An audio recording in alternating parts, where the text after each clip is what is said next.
بسنته انجلى نوري لهدي الحق أرشدنا كتاب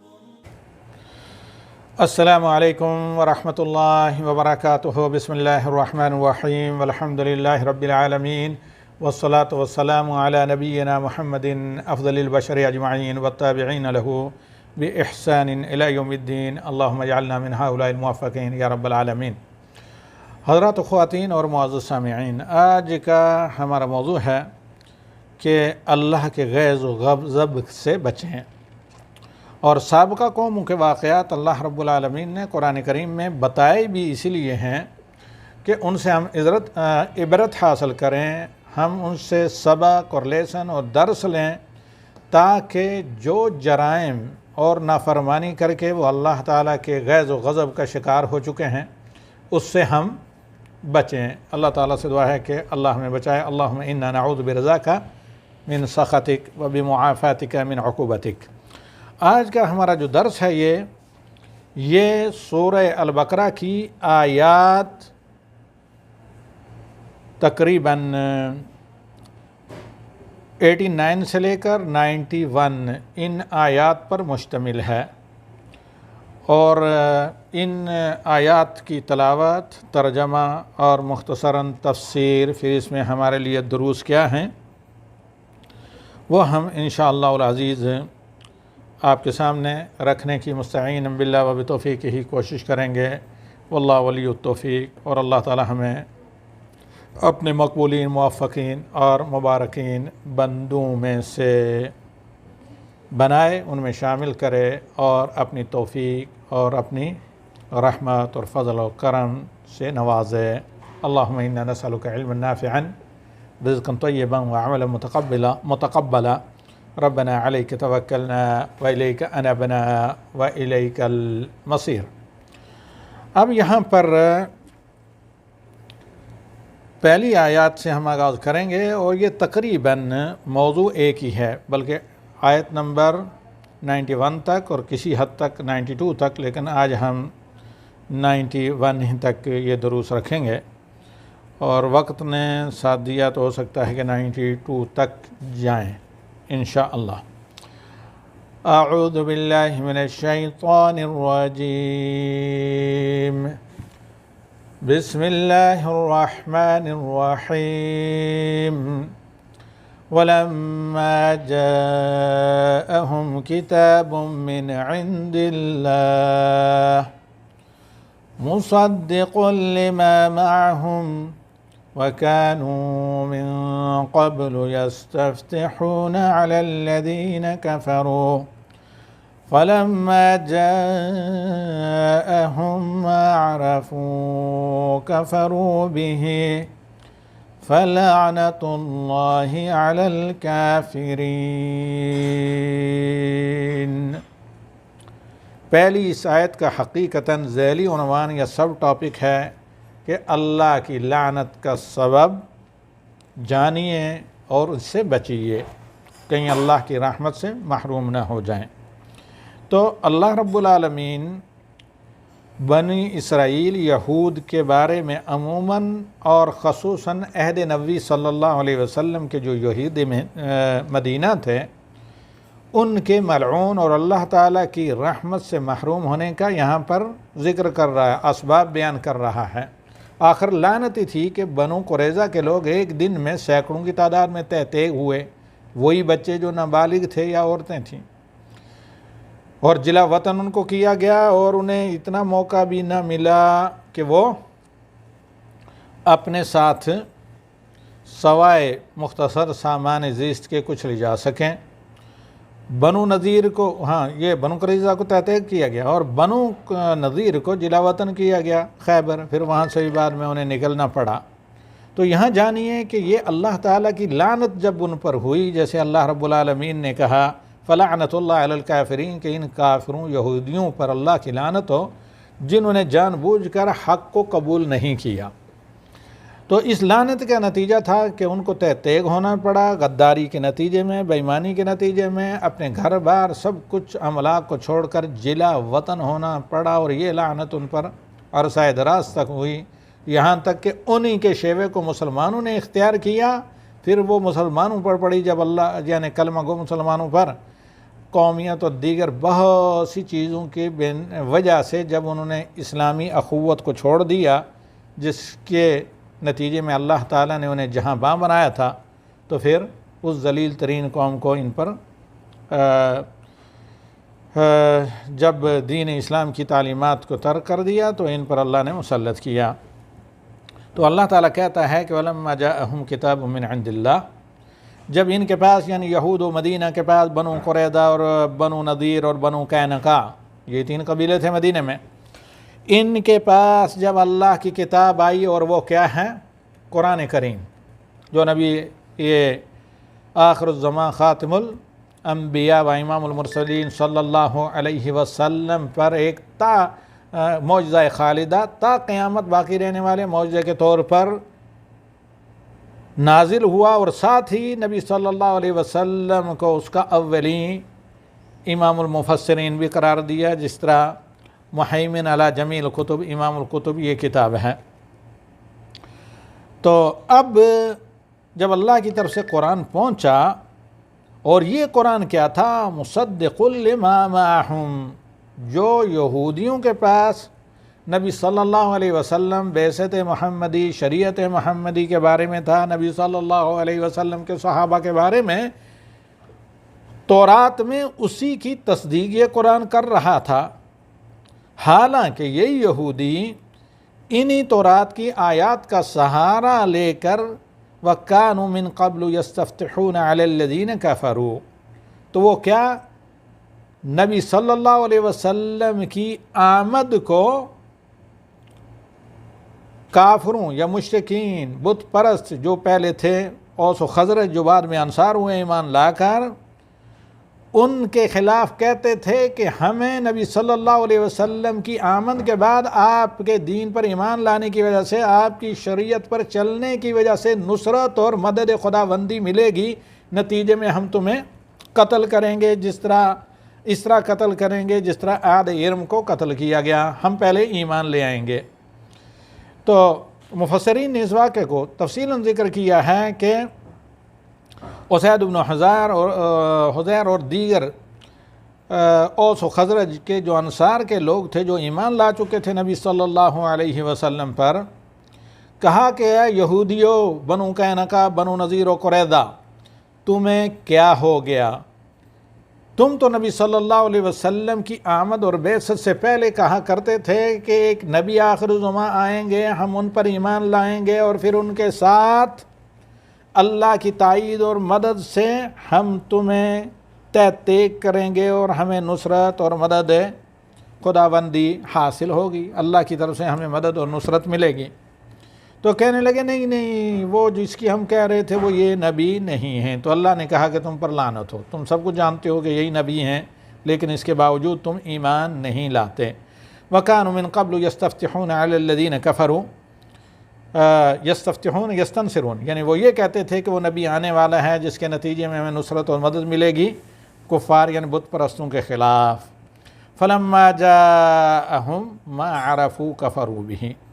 جب یہ نبی آگے، فَلَمَّا جَاءَهُمْ یہ ما کیا ہے؟ ما موصولہ، فَلَمَّا جَاءَهُمْ مَا عَرَفُوا، جس نبی کو انہوں نے آلریڈی جان لیا تھا، ناؤن نبی تھے، پہچان لیا تھا تورات کی آیات کے ذریعے، انجیل کے ذریعے، تو کیا کیا انہوں نے؟ کفروا بہ، ان کا انکار کیا، اس نبی کے ساتھ کفر کیا، جیسے آج کل کے بہت سے کلمہ گو مسلمان نبی صلی اللہ علیہ وسلم کے واضح تعلیمات ہوتے ہوئے عملاً یا قولاً ان کا انکار کرتے ہیں۔ تو یہود نے کیا کیا؟ انکار کیا، کفر کیا، بما انزل اللہ، جو کچھ اللہ کی طرف سے قرآن میں نازل کیا گیا تھا، یہ تصدیق کر رہا تھا جو اس سے پہلے اللہ کی طرف سے تورات میں نازل ہوا تھا۔ تو اب نتیجہ کیا ہوا؟ ایسا انہوں نے کہ اللہ تعالیٰ کہتا ہے کہ فَلَعْنَةُ اللَّهِ عَلَى الْكَافِرِينَ، تو جان بوجھ کر ان کفر کرنے والوں پر اللہ کی پھٹکار اور لعنت ہو، اور اللہ کی رحمت سے محرومی، فَالْعِيَاذُ بِاللَّهِ۔ اب اگر کتب تفسیر کو ہم دیکھتے ہیں، بالخصوص القرآن تدبر و عمل میں ہم بعض معتبر اہل علم کی تفسیر سے استفادہ کرتے ہیں، جن میں سے علوسی بھی ہیں اور شیخ عبدالرحمن بن ناصر السعدی اور دیگر بہت سے مفسرین، اور خصوصاً تفسیر ابن کثیر وغیرہ۔ تو یہاں پر علوسی رحمہ اللہ ذکر کرتے ہیں کہ یہاں فلعنۃ اللہ علی الکافرین جو اللہ رب العالمین نے کہا ہے کہ کفر ان کا یہ نہیں کہ لا علمی کی وجہ سے تھا، ان کا کفر عناد کی وجہ سے تھا، ان کا کفر مجرد عناد، سرکشی، تکبر کی وجہ سے تھا۔ اور کیوں کہ انہیں یہ حسد تھا کہ کسی یہودی گھرانے، کسی یہودی ماں کی کوکھ سے پیدا ہونے کے بجائے نبی صلی اللہ علیہ وسلم بنو اسماعیل عرب مستعربہ میں سے کیوں ہوئے؟ جہل کی وجہ سے نہیں ہو، اگر جہل کی وجہ سے ہو تو اللہ تعالیٰ معذور یعنی انہیں موقع دیتا ہے۔ اور یہ بہت زیادہ باعث مذمت آدمی ہوتا ہے جو عمدن تکبر یا حسد کی بنا پر حق کا انکار کرے، کیونکہ بسا اوقات جاہل جب تک حجت اس پر قائم نہ ہو معذور ہوتا ہے، ان پر پہلے سے حجت قائم ہو چکی تھی۔ اب اگر نبی صلی اللہ علیہ وسلم کی امت محمدیہ کے لیے یہ دعا نہ ہوتی کہ ان پر سابقہ امتوں کی طرح انکار کی وجہ سے، کیونکہ یہ امت دعوت میں آتے ہیں تمام دنیا کے کفار، امت اجابت میں مسلمان جو قبول کر چکے ہیں، تو یقیناً سابقہ امتوں کی طرح عمدن انہوں نے جب نبی صلی اللہ علیہ وسلم کا انکار کیا، شریعت محمدی کا انکار کیا، جبکہ آلریڈی ان پر حجت قائم ہو چکی تھی تورات کے ذریعے، تو ان پر بھی اللہ تعالیٰ کا کوئی ایسا ہلاک کن عذاب نازل ہوتا۔ تو اب سوال اگر یہ ہو کہ اللہ نے ان پر لعنت کیوں بھیجی، تو جواب اس کا یہ ہے، اس لیے کہ انہوں نے جہل کی وجہ سے نہیں بلکہ حسد اور کبر کی وجہ سے انکار کیا اور کفر کیا نبی صلی اللہ علیہ وسلم کی شریعت کا۔ اس کے بعد آیت نمبر 90 میں اللہ تعالیٰ کہتا ہے بِئْسَ مَا اشْتَرَوْا بِهِ أَنفُسُهُمْ أَن يَكْفُرُوا بِمَا أَنزَلَ اللَّهُ، یہ بہت ہی برا ان کا لین دین تھا، برا ان کا سلوک و رویہ تھا کہ انہوں نے کیا کیا، جنت کے بجائے جہنم کو خریدا اپنے آپ کو بیچ کر، کہ کفر کیا اللہ تعالیٰ کے نازل کردہ کس پر؟ دین کے ساتھ،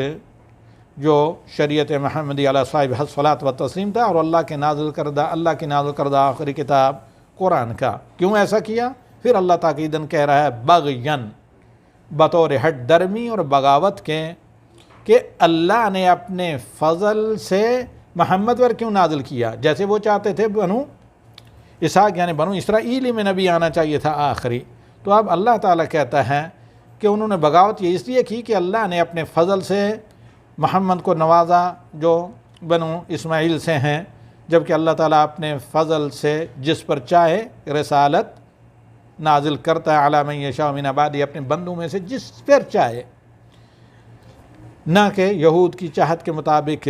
بنی اسرائیل میں نبی بنائے۔ اب کیا ہوا، جب بغاوت انہوں نے کی، عمدن عناد اور حسد کی بنا پر کفر کیا، فباءوا بغضب علی غضب، تو ڈبل غضب، اس لیے میں نے غید و غضب کا عنوان اس کا رکھا تھا، فباءوا بغضب علی غضب، یعنی تے در تے، غضب در غضب وہ لے کر اللہ تعالیٰ کے غیظ و غضب کا شکار ہوئے۔ اور کوئی بھی اگر یہ یہود کے شیوے کو اپنا کر آج بھی کلمہ گو مسلمانوں میں صرف جماعتی تعصب، گروہی تعصب، مسلکی تعصب یا سوسائٹی یا رسم و رواج کے تعصب وغیرہ کی بنا پر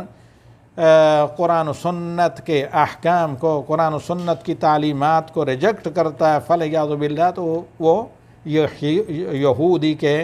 اسی شیوے یا یہود کے اسی طریقہ کار پر چلتا ہے، اور تو اسے ڈرنا چاہیے کہ کہیں اللہ تعالیٰ کی لعنت غضب کا وہ یہود کی طرح شکار نہ ہو۔ تو اللہ تعالیٰ کہتا ہے کہ بغاوت انہوں نے کی جانتے بوجھتے ہوئے، میں اس لیے کہ نبی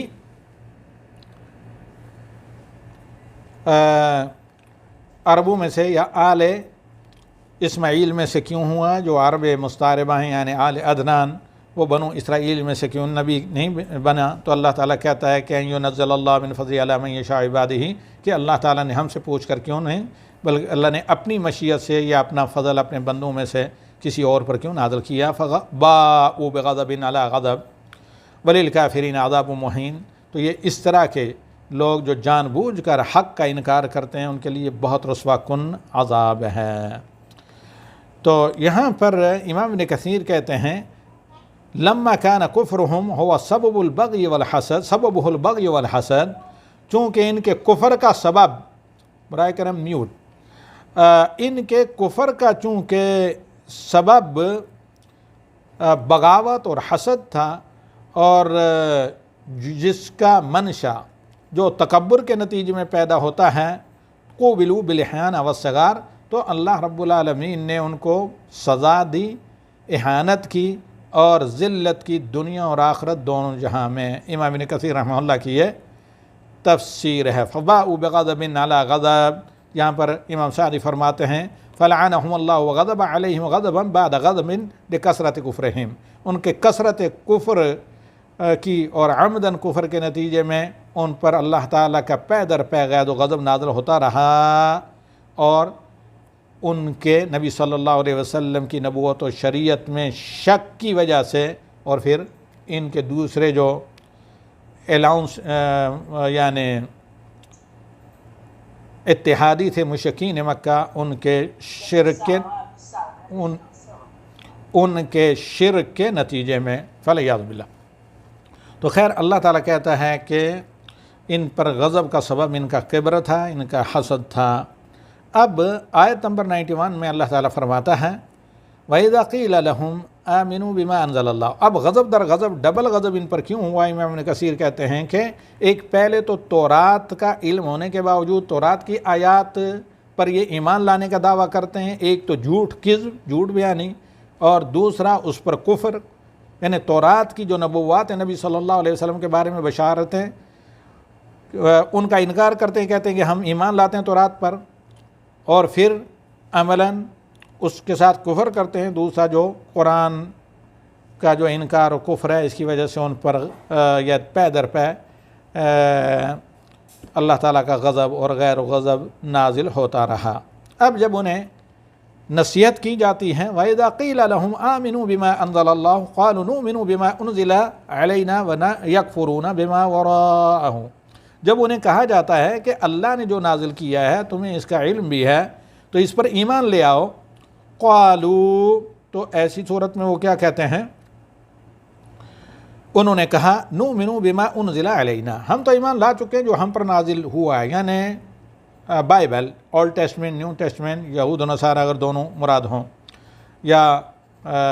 تورات، اولڈ ٹیسٹمنٹ۔ تو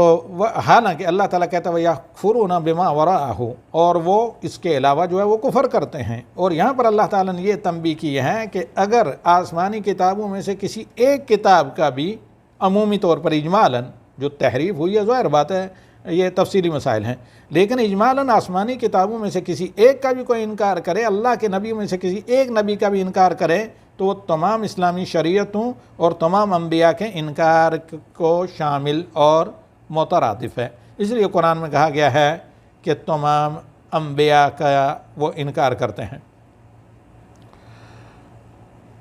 وَهُوَ الْحَقُّ، جبکہ یہ قرآن اور بعثت محمدی صلی اللہ علیہ وسلم حق ہے، مصدقا لما معہم، اور یہ قرآن تصدیق کرتا ہے جو ان کے پاس شرائع اسلام ہیں سابقہ انبیاء کی۔ قل فلم تقتلون انبیاء اللہ، جو انہوں نے کہا نا کہ قالوا نؤمن بما انزل علینا، جو ہم پر اللہ نے نازل کیا ہے بنو اسرائیل پر تورات و انجیل کی شکل میں، اس پر ہم ایمان لاتے ہیں، تو اللہ تعالیٰ نے کہا قل فلم تقتلون انبیاء اللہ من قبل، اس سے پہلے تم اللہ کے نبیوں کو قتل کیوں کرتے رہے ہیں؟ ایک دن میں دسیوں اور سینکڑوں انبیاء تم نے قتل کیے ہیں۔ اگر تم ایمان لاتے ہو جو تم پر نازل کیا گیا ہے اللہ کا کلام یعنی تورات کی شکل میں، اس میں تو حرام ہے کہ ایک یہودی دوسرے یہودی کو بھی قتل نہیں کر سکتا، تو تم نے اللہ کے نبیوں کو قتل آخر کیوں کیا؟ اس کا مطلب یہ ہے کہ تم جھوٹے ہو، اور تم جو یہ دعویٰ کرتے ہو کہ نؤمن بما انزل علینا، تو یہ دعویٰ باطل ہے، بلکہ تم ایمان نہیں لاتے۔ اگر جو تم پر نازل ہوا اللہ کا کلام اس پر بھی تمہارا ایمان لاتے تو نبی صلی اللہ علیہ وسلم کی نبوت پر تم ایمان لاتے۔ ان کنتم مومنین، اگر واقع تم مومن ہو۔ استفہام انکاری یعنی حقیقتاً تم جھوٹے ہو، تم مومن نہیں ہو۔ اس کے بعد اللہ تعالیٰ کہتا ہے کہ وَلَقَدْ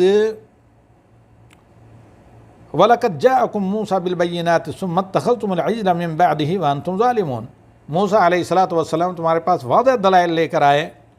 اور پھر ان دلائل کے ہوتے ہوئے اور حضرت ہارون کے تمہارے درمیان میں اللہ کے رسول کے موجود ہوتے ہوئے تم نے بچڑے کی پرستش کی موسیٰ علیہ السلام کی شریعت کے آنے کے بعد۔ وَأَنْتُمْ ظَالِمُونَ، یہی تمہارا ظلم تھا جو شرک کر کے تم نے ظلم کیا۔ یہ آیت نمبر 89 سے لے کر 92 تک آج کا درس تھا۔ تو اس میں اللہ رب العالمین کا فرمان وَهُوَ الْحَقُّ مُصَدِّقًا لِمَا مَعَهُمْ، یعنی تم دعویٰ یہ کرتے ہو کہ ہم ایمان لاتے ہیں جو ہم پر نازل ہوا، اور اس کی نظیر جو تمہارے پاس اللہ کا قرآن آیا نبی صلی اللہ علیہ وسلم پر، تو اس کا انکار کیوں کرتے؟ اور یہ حقیقتاً کیا ہے؟ خواہشات کی پیروی ہے، نہ کہ اللہ کے انبیاء کی، موسیٰ اور دیگر انبیاء ابراہیم کی اتباع جیسے تم دعویٰ کرتے ہو۔ اور پھر یہاں پر یہ کہا گیا ہے کہ قُلْ فَلِمَ تَقْتُلُونَ أَنْبِيَاءَ اللَّهِ مِنْ قَبْلُ إِن كُنتُم مُؤْمِنِينَ، اس میں اضافہ اللہ کے نبیوں کا ہے، یعنی اللہ کے نبی جو بھی ہوتے ہیں وہ اللہ کی طرف سے ہوتے ہیں، لیکن اللہ تعالیٰ کی طرف نسبت کر کے یہ بتانا چاہتا ہے اللہ تعالیٰ کہ اتنا شرف اور مقام اللہ کے ان نبیوں کا ہونے کے باوجود، جو اللہ کی امانت تھی تمہارے درمیان میں، جن کی اتباع اللہ نے توراتی میں تم پر فرض کی تھی، لیکن اس کے باوجود تم نے انہیں قتل کر کے اللہ رب العالمین کا غضب اور اللہ تعالیٰ کی جہنم کو تم نے خریدا۔ تو لہذا ایسی صورت میں ایسے لوگ جو اللہ تعالیٰ کے انبیاء کو قتل کریں، ہرگز وہ اللہ تعالیٰ کی نصرت اور مدد کے حقدار نہیں ہو سکتے۔ اس کے بعد انشاءاللہ آئندہ ہفتہ کا جو درس تفسیر رہے گا وہ آیت نمبر 93 سے آگے تک دیکھتے ہیں کتنی آیات ایک موضوع پر ہوں گی، اسی کے مطابق اعلان کیا جائے گا۔ ھذا وصلی اللہ علی النبی وآخر دعوانا ان الحمد للہ رب العالمین۔